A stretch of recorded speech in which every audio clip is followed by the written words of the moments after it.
नमस्कार, स्वागत है आप सबका हमारे खास कार्यक्रम देश देशांतर में। मैं हूं कवीन सचान। देश देशांतर में आज हम बात करेंगे मिशन स्टार्टअप की। स्टार्टअप मिशन की जब शुरुआत की गई थी, उसका लक्ष्य था कि देश में जो हमारे युवा हैं और ऐसे लोग जो कि किसी उद्योग को शुरू करना चाहते हैं, किसी नए आइडिया के साथ, उन्हें सरकार सहयोग दे और उन्हें अपना बिजनेस शुरू करने में मदद मिल सके। और अब पहली बार सरकार की ओर से स्टार्टअप अवार्ड शुरू किए गए और जिसमें इस बार जो अलग अलग कैटेगरी थी, 12 कैटेगरी 12 सेक्टर्स में, उनमें अवार्ड दिए गए हैं। और आज हम अपने इस कार्यक्रम के जरिए समझने की कोशिश करेंगे कि स्टार्टअप मिशन जो शुरू किया गया था जिन लक्ष्यों के साथ, उसमें हम कितना आगे बढ़ पाए हैं। हमारे युवा और ऐसे लोग जो नए आइडियाज़ के साथ में बिजनेस में आना चाहते थे, उनको कितनी सहूलियत मिली है और किस तरीके से उन्होंने अपने विचारों को, अपने आइडिया को बिजनेस में तब्दील किया है। और न सिर्फ बिजनेस में तब्दील किया है, बल्कि अगर इकोनॉमी और रोजगार देने के मसले में उनके रोल को देखें तो क्या अब तक उनका शेयर दिख रहा है ओवरऑल एम्प्लॉयमेंट या इकोनॉमी के लिहाज से भी। और जो हमारे साथ खास मेहमान हैं, 3, मैं उनका परिचय करा दूं। अनिल अग्रवाल साहब हैं, ज्वाइंट सेक्रेटरी हैं DPIIT, ministry of commerce and industry से, गवर्नमेंट ऑफ इंडिया। सर, स्वागत है। हमारे साथ मौजूद हैं निमिषा वर्मा, जो कि अवार्ड विनर हैं, जो पहले अवार्ड दिए गए हैं इस सेक्टर में। को फाउंडर हैं और डायरेक्टर हैं LOSL प्राइवेट लिमिटेड, लखनऊ से। आपका स्वागत है। अभिषेक शाह हमारे साथ हैं, को फाउंडर हैं, CEO हैं wealthy therapeutic private limited, Mumbai से। आप दोनों को पहले तो बहुत बहुत मुबारकबाद और साथ ही साथ स्वागत राज्यसभा टीवी पर।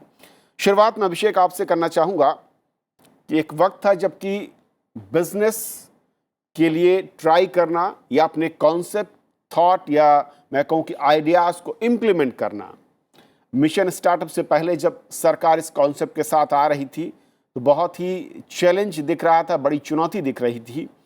मैं आपसे समझना चाहूँगा वो शुरुआत और इस मिशन के आने के बाद किस तरीके से बदली आपकी ज़िंदगी और कैसे आपने अपने आइडिया को मूर्त रूप दिया, कैसे बदला उसको एक बिजनेस मॉडल में।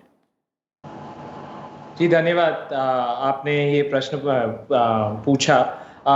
हमारी जो आइडिया थी वो पर्सनल प्रॉब्लम से थी कि जहाँ हम देखे हमारे रिश्तेदार सबके पास क्रॉनिक कंडीशन है और दवाई से काम नहीं हो रही है और सिर्फ 6 महीने में एक बार डॉक्टर के पास जाने से भी काम नहीं हो रही है।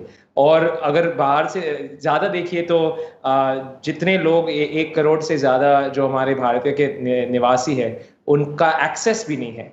तो हमने सोचा कि हम ये प्रॉब्लम के पीछे भागे और टेक्नोलॉजी से हम इस प्रॉब्लम में बर्ताव लाए ताकि हम आउटकम्स में थोड़ा फोकस रखें। क्या हुआ था कि जब गवर्नमेंट का सपोर्ट नहीं था, तब हमेशा चैलेंजिंग था कैसे हम नई कंपनी की शुरुआत करें, कैसे हमें फंडिंग मिले, कैसे हमें ऑन द ग्राउंड पार्टनरशिप्स मिल सकती है और कैसे टैलेंट जैसे एम्प्लॉयज जो हमारे साथ काम करेंगे वो कैसे ये छोटी नई कंपनी को देखेंगे। मगर जब से गवर्नमेंट ने ये मिशन लिया है तब से सपोर्ट भी बढ़ा है, मगर साथ साथ में जो टीम मेंबर आते हैं, जो जिनके परिवार रिस्क लेते हैं, जहां ये नई कंपनी के साथ वो काम कर सके, नई आइडिया में काम कर सके, वहां सपोर्ट ज्यादा हुआ है। और क्या होता है कि लोग रिस्क लेने के लिए तैयार है, लोग नई आइडिया के पीछे भागने के लिए तैयार है, क्योंकि देख रही है कि पूरी इंडस्ट्री भी इस तरफ जा रही है, सरकार भी इस तरफ जा रही है और इससे बहुत बड़ा फायदा हुआ है। और अभिषेक, क्योंकि एक चीज़ और समझना चाहूँगा कि जब इस मिशन की शुरुआत हुई थी और एक कॉन्सेप्ट दिया गया था कि आप नौकरी मांगिए मत बल्कि नौकरी देने वाले बनिए, उस वक्त हालांकि कुछ लोगों को इसमें काफ़ी आपत्ति नज़र आई। लेकिन आज जब इस सफ़र को देखते हैं, किस तरीके से स्टार्टअप के ज़रिए हम यूथ को जो उनका टैलेंट है और जो था उसको हम आगे आने का मौका दे रहे हैं, आप जैसे युवाओं को मौका मिल रहा है। और उसमें क्या क्रूशियल स्कीम्स या पॉलिसी है जो आपको लगता है कि उसने बहुत ही की रोल आपके इस मिशन में सहयोग के तौर पर उसने निभाया है? बहुत सारी चीज, कुछ चीज हो चुकी है, कुछ चीज हो सकती है। जैसे आज नई कंपनी को फॉर्म कराना और स्टार्टअप इंडिया में जो बेनिफिट्स मिलते हैं कंपनी को, जिसके कारण हम ऐसे कंपनी को, ऐसे इनिशिएटिव्स को आगे ले सकते हैं, वो पहले नहीं थे, जिसके कारण बहुत सारी कठिनाइयाँ रहती थी। ऑल्सो क्या होता था कि अभी भी पूरा नहीं हुआ है, मगर स्टार्टअप में दो एडवांटेजेस है हर एम्प्लॉय को। पहला ये है कि लर्निंग कर्व बहुत ज्यादा रहता है, और इस बार ये बहुत अच्छी चीज है कि जब लोग अभी देखते हैं कि कॉलेज के बाद या स्कूल के बाद उन लोगों को अभी अपस्किल करना है और जॉब मार्केट में और ओवरऑल अपना एम्प्लॉयबिलिटी को इम्प्रूव करना है, तो स्टार्टअप से एक एडवांटेज मिलता है कि उनका लर्निंग कर्व बहुत बहुत बढ़ता है वर्सेस बड़ी कंपनी में, जब वो बहुत एक छोटी चीज पे काम करते हैं। पहले ये एक चीज, इसमें गवर्नमेंट के इनिशिएटिव्स बहुत सारे हुए थे, जिसके कारण बहुत सारे स्टार्टअप्स आए, बहुत सारा अपस्किलिंग हुआ है, और जिससे बहुत सारा बेनिफिट भी मिला है। ओके, निमिषा, मैं आपके पास आना चाहूँगा, और जिस तरीके से हमने देखा है कि जो आपकी कंपनी है और आपने जो एक नए तरीके का मॉडल रखा, मैं थोड़ा सा उसके बारे में जानना चाहूँगा। लेकिन उससे पहले दर्शकों के लिए, ख़ासतौर पर युवाओं के लिए, कि जब मैं स्टार्टअप के मिशन को देखता हूँ और इसमें पार्टिसिपेंट्स या फिर जो लोग रजिस्टर्ड हुए, एनरोल्ड हुए और जो कि इस वक्त अच्छा काम कर रहे हैं, ये ना सिर्फ बड़े शहर मेट्रो से लोग हैं, या मैं कहूँ कि आज बहुत ही हायर एजुकेशन से निकले हुए लोग हैं, बल्कि छोटे कस्बों से, छोटी जगहों से आने वाले हमारे युवा साथी हैं, महिलाएं हैं और यंग जनरेशन जो अलग अलग फील्ड से आ रही है। किस तरीके से ये मिशन उन युवाओं के सपनों को साकार करने में मदद करता हुआ नजर आ रहा है, और इस मिशन से पहले किस तरीके की दिक्कत आपको लगता है जो थी as society, as a climate, या फिर मैं कहूँ कि जो एटमॉस्फेयर था, अगर हम बिजनेस या इकोनॉमी की तरफ हम जब एज अ इंडिविजुअल बढ़ना चाहते थे, वो कैसे बदला है इस मिशन के बाद? जी, आशीष, आज से अगर 40-50 साल पहले की बात करें, तब हमारी जो कंपनी की हमारी कंट्री की इकोनॉमी थी, वो सिर्फ नेचुरल और ह्यूमन रिसोर्सेज पे डिपेंडेंट थी, लाइक एग्रीकल्चर हो गया या फिर जो लेबर का काम होता था मैन मेड, उन चीजों पे डिपेंडेंट थी। लेकिन आज समय के साथ जो परिवर्तन हो रहा है, उसे में जो हम टेक्नोलॉजी को इंटीग्रेट कर रहे हैं, हम हर चीज में टेक्नोलॉजी लगा रहे हैं, उस वजह से जो हमारी इकोनॉमी है वो टेक डिपेंडेंट हो चुकी है। अगर मैं अपनी कंपनी की बात करूं, हमारी कंपनी एलोवेरा से बैटरीज बनाती है। तो अगर हमारी कंपनी में हमें डायरेक्टली फार्मर्स से, कॉज एलोवेरा जो है, एलोवेरा इंडिया में वर्ल्ड का 10% एलोवेरा इंडिया में ग्रो होता है, बट उसकी सप्लाई इतनी नहीं है जितनी की ग्रोथ होती है। इस वजह से हमारे फार्मर्स हैं वो अभी भी लॉस में हैं। What we can do is हम उनसे एलोवेरा खरीद कर, एलोवेरा प्रोक्योर करके उसको बैटरीज में कन्वर्ट कर रहे हैं। उससे हमारे प्राइम मिनिस्टर का जो इनिशिएटिव है आत्मनिर्भर भारत, उसको हमारा ये उसके प्रति एक बहुत बड़ा कदम है, मतलब बहुत छोटा कदम है, लेकिन हम उसे बहुत आगे तक का लेके जाना चाहते हैं।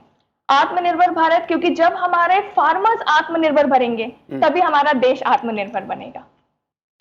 और जी निमिषा, एक और बहुत जो महत्वपूर्ण बात आपने कही कि जब स्टार्टअप की हम बात करते हैं, किसी एक इंडिविजुअल की वेल्थ को इंक्रीज करने का टूल नहीं है, बल्कि ये एक एज अ सोसाइटी, एक पूरे के पूरे एक सिस्टम और एज अ होल कंट्री में उसके योगदान और जो निर्भरता थी, डिपेंडेंसी थी बड़े कॉरपोरेट्स के ऊपर, चाहे वो टेक्नोलॉजी के इस्तेमाल की हो या फिर किसी भी एक स्पेशल सेक्टर या एरिया में किसी एक खास प्रॉब्लम को लेकर, शायद हमारे स्टार्टअप उसकी भरपाई करने में सक्षम है, जिस तरीके के हालात हम देख रहे हैं।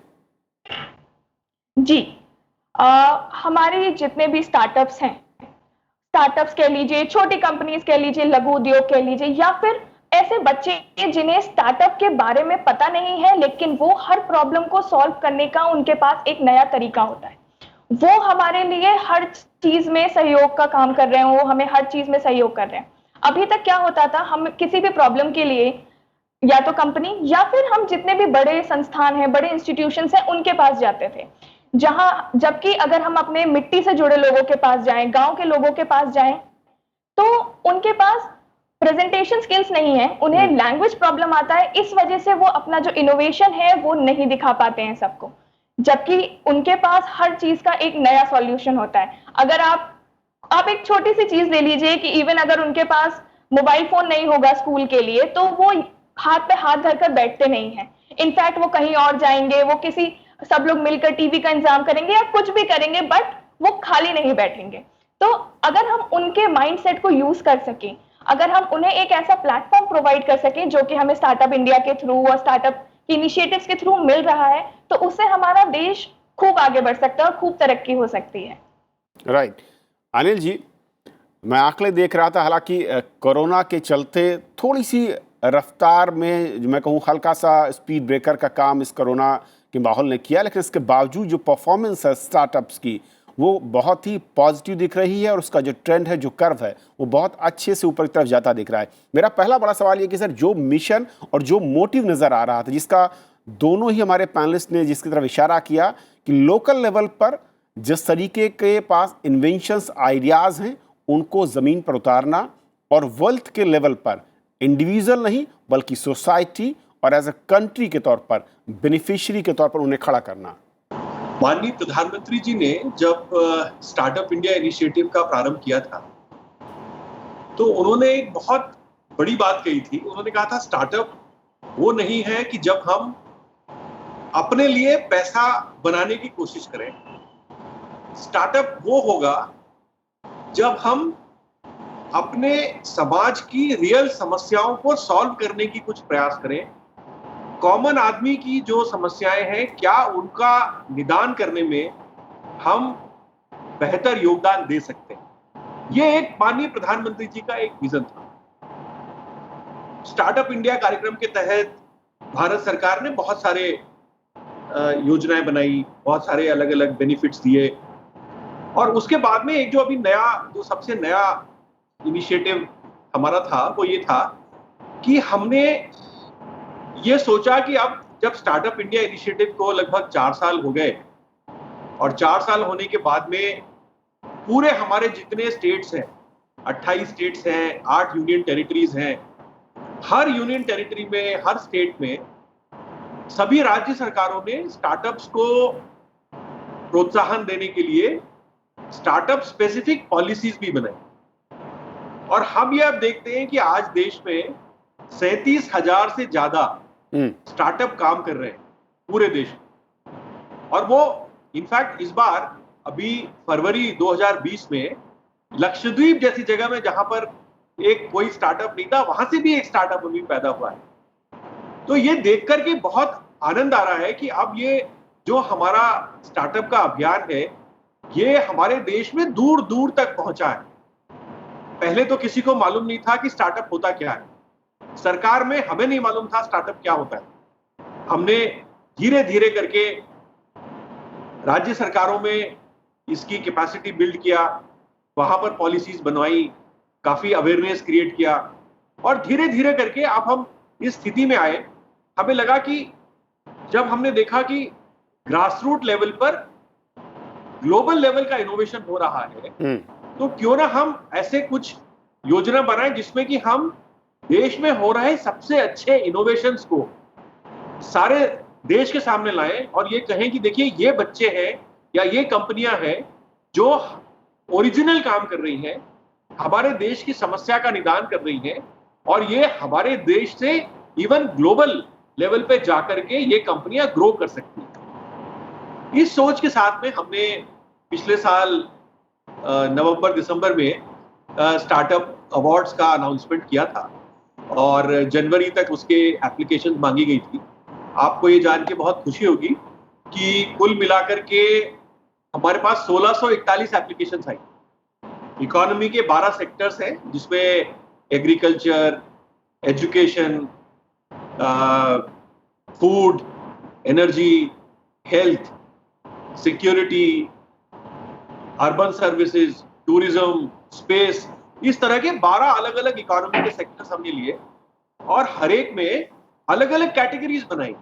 ऐसा नहीं है कि जैसे फॉर एग्जांपल एग्रीकल्चर, तो एग्रीकल्चर में प्रोडक्टिविटी एक अलग सेक्टर है, पोस्ट हार्वेस्ट एक अलग सेक्टर। इस तरह से बहुत स्पेशलाइज्ड सेक्टर्स बनाए गए जिसमें हमने ये कोशिश किया ये देखने का कि क्या हमारा ग्राउंड लेवल पे इनोवेशन हो रहा है। तो आपको ये जानकर बहुत खुशी होगी कि कुल मिलाकर के 27 स्टेट्स और यूनियन टेरिटरीज से इसमें पार्टिसिपेशन हुआ अक्रॉस ऑल द सेक्टर्स। और अगर मैं केवल विनर्स की बात करूं तो आज हमारे जो विनर्स हैं 36 विनर्स हमने निकाले हैं, जो कि 1641 में से केवल 36 विनर्स हैं और हर कैटेगरी में केवल एक विनर है हर कैटेगरी में। तो ये बहुत बड़ी बात है। ये सारे कंपनियां बहुत रोबस्ट इवैल्यूएशन प्रोसेस से गुजर के आए हैं। और अगर हम ये देखें कि ये कहां से आए हैं, तो मैं आपको बताना चाहता हूं कि कुल मिलाकर के जो हमारे स्टार्टअप्स है वो 9 स्टेट्स के हैं और एक यूनियन टेरिटरी मतलब दिल्ली का है। तो 10 स्टेट्स के तो हमारे स्टार्टअप जो विनर आए हैं वो 10 स्टेट्स के हैं। तो ऐसा नहीं है कि अब स्टार्टअप का जो हमारा अभियान है वो केवल 2-4 जगह पर सीमित है, वो बहुत देश में काफी फैल चुका है। और अगर हम इसको थोड़ा सिटी लेवल पे जाके देखें कि किस सिटी से कितने पुरस्कार मिले हैं लोगों को, तो देखिए 12 हमारे जो विजेता हैं वो बेंगलोर के, 7 हमारे विजेता दिल्ली के, 3 विजेता हैदराबाद के और 2 विजेता हमारे चेन्नई, मुंबई और मैसूर के हैं। ये तो हो गए जो हमारे बड़े बड़े शहर हैं, उन शहरों से हमारे जो स्टार्टअप्स निकले हैं जिन्होंने नेशनल लेवल पे ये रिकॉग्निशन प्राप्त किया है। अब आप देखिए जो स्प्रेड है वो मेट्रो से निकल के कहां कहां तक पहुंचा है, उन सिटीज का नाम सुनिए। हमारे यहां जो विजेता है एक भोपाल से, एर्नाकुलम, गुरुग्राम, कोची, लखनऊ, मारगांव, सोनीपत और तिरुवनंतपुरम। तो इस तरह से ये चीज स्थापित हो गई है कि आज की तारीख में भारतवर्ष में जो स्टार्टअप का अभियान है वो केवल कुछ जियोग्राफिकल एरियाज में या मेट्रोज में सीमित कदापि नहीं है। बिल्कुल, अब वो बहुत दूर दूर तक फैल चुका है। बिल्कुल सर। पहली बात।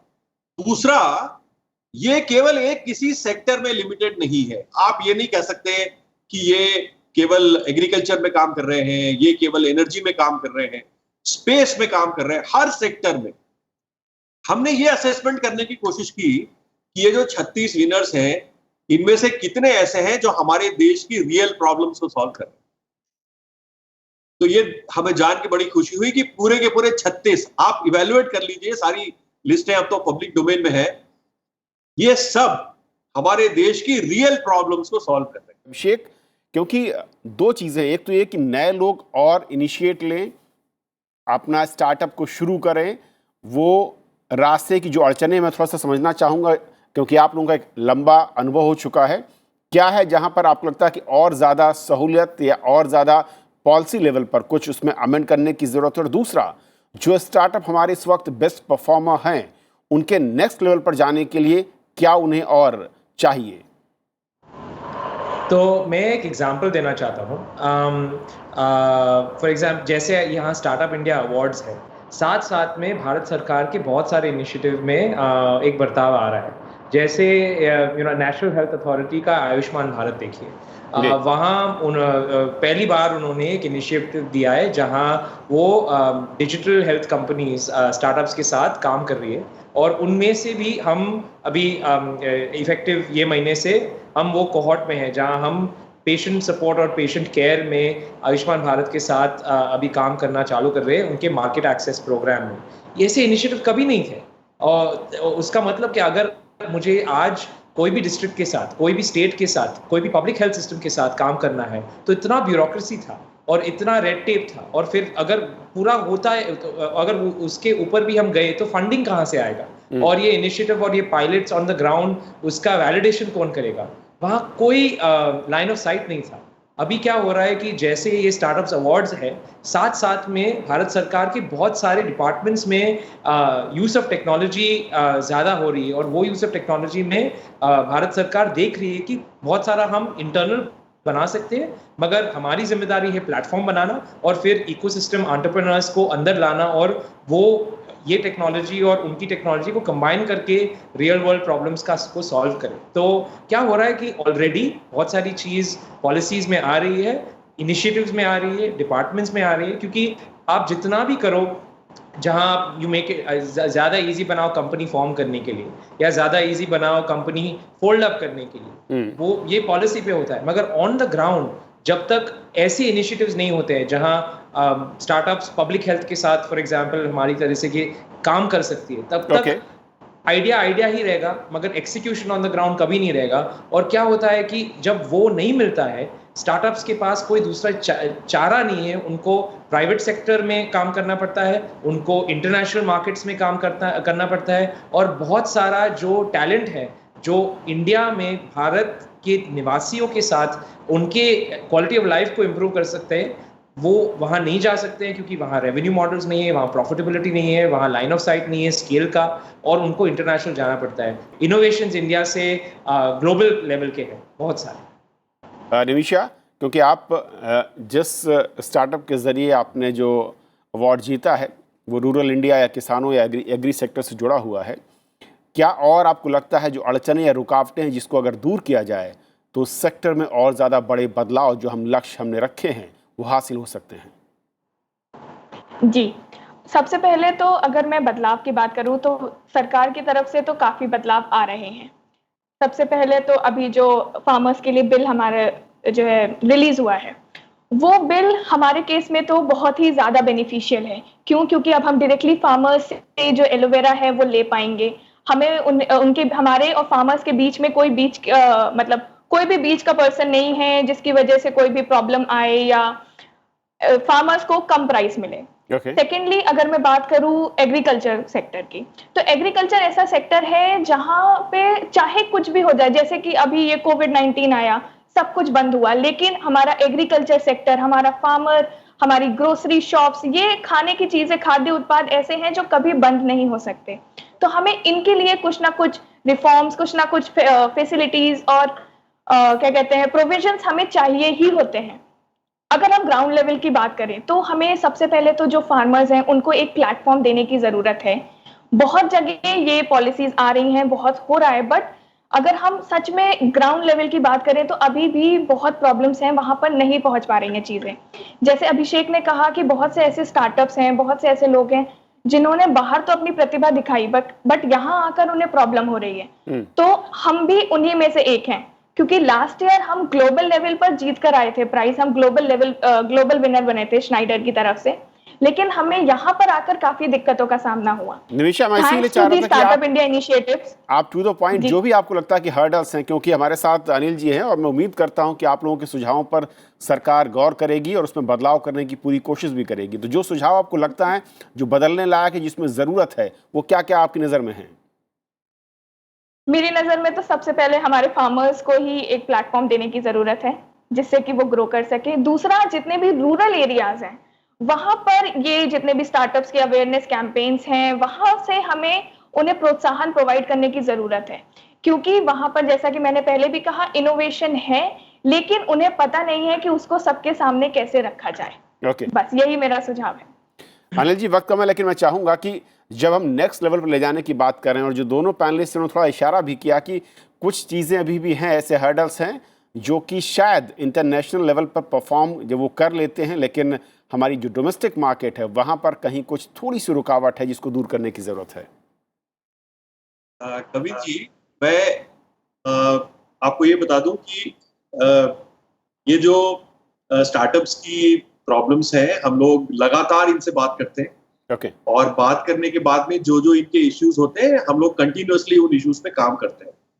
अभी जो इस समय मैं जो सबसे इम्पोर्टेंट चीज बताना चाहता हूं आपको, और आपके माध्यम से सारे विनर्स को और जिन लोगों ने इन अवार्ड्स में पार्टिसिपेट किया, जो फाइनलिस्ट हुए, जिन्होंने प्रेजेंटेशंस किए, वो ये कि हम अब आगे इन स्टार्टअप्स के साथ में, इन विनर्स के साथ में और इन फाइनलिस्ट के साथ में हम कैसे इनको आगे सपोर्ट करने जा रहे हैं, वो मैं आपको बताना चाहता हूं। तो सबसे पहले तो हम लोग इन सारी कंपनियों को एक free mentoring for 1 year, that is what DPIIT will give them.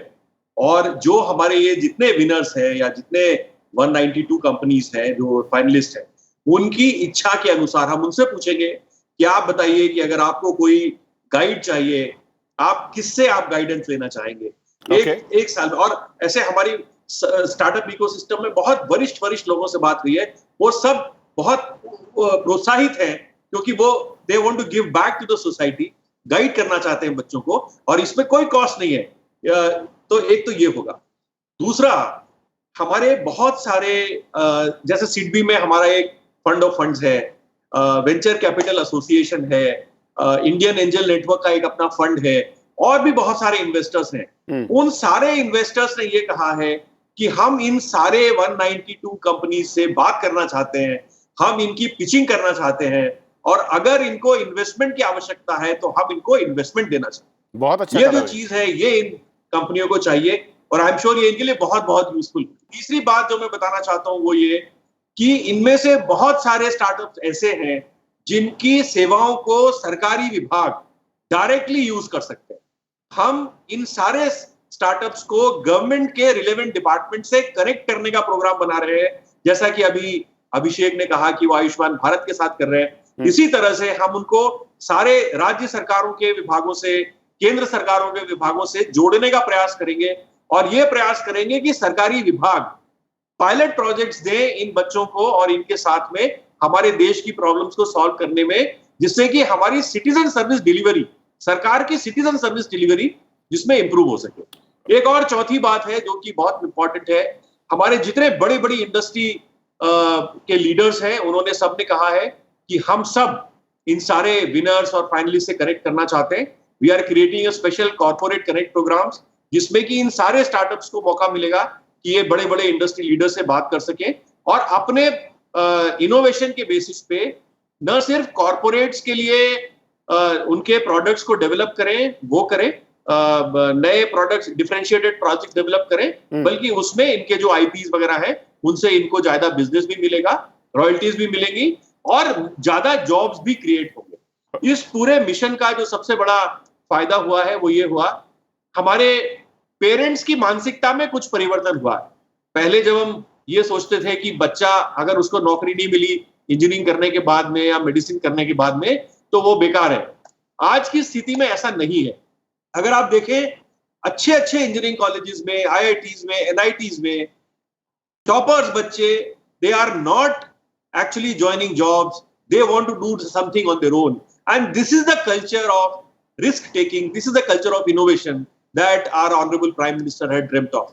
So इस तरह के जो results आ रहे हैं they are very very encouraging and we are extremely hopeful। नए स्टेप लेने की बात कही है, मैं देख रहा था कि हमारे जो दोनों पैनलिस्ट उनके चेहरों पर मुस्कान बढ़ी है और उम्मीद करता हूं कि इस तरीके के सपोर्टिव सिस्टम के जरिए जब सरकार इन स्टार्टअप्स और इनके जो मैं कहूं कि सीईओ या इनके जो फाउंडर उनके साथ खड़ी होगी तो जाहिर है कि जो तमाम समस्याओं को बदलने की बात हो रही है लोकल लेवल पर और लोकल तरीके से किस तरीके से बदलेगा जो एनवायरनमेंट है, चाहे वो एंटरप्रेन्योरशिप का हो या छोटे उद्योग का हो, उसमें खासी मदद मिलती हुई नजर आने वाली है। बहुत बहुत शुक्रिया आप तीनों मेहमानों का हमारे साथ इस अहम चर्चा में शामिल होने के लिए।